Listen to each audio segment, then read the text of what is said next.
Good morning. I love the King James translation of that psalm. Thank you, Glenn, for bringing that. Especially the part where ministers are flames of fire. That's why I wore the robe this morning, so I could feel a bit of that heat.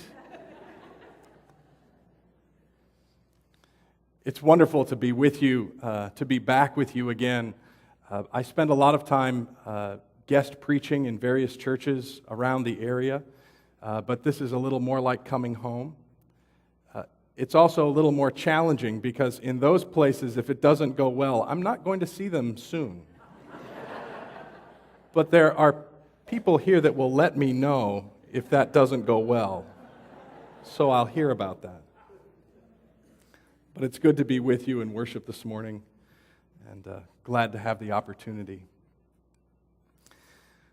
Our gospel lesson this morning is from Mark's Gospel, the 10th chapter, starting with verse 35. I invite you to hear God's word to you today. James and John, the sons of Zebedee, came forward to Jesus and said to him, "Teacher, we want you to do for us whatever we ask you." And he said to them, "What is it you want me to do for you?" And they said to him, "Grant us to sit one on your right hand and one on your left in your glory." But Jesus said to them, "You do not know what you are asking.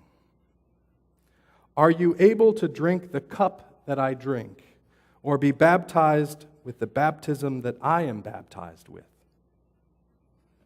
And they replied, "We are able." And then Jesus said to them, "The cup that I drink, you will drink, and the baptism with which I have been baptized, you will be baptized. But to sit at the right hand or at the left hand is not mine to grant, but it is for those for whom it has been prepared." And when the other 10 heard this, they began to be angry with James and John. And so Jesus called them together and said to them, "You know that among the Gentiles, those whom they recognize as their rulers lord it over them, and their great ones are tyrants over them.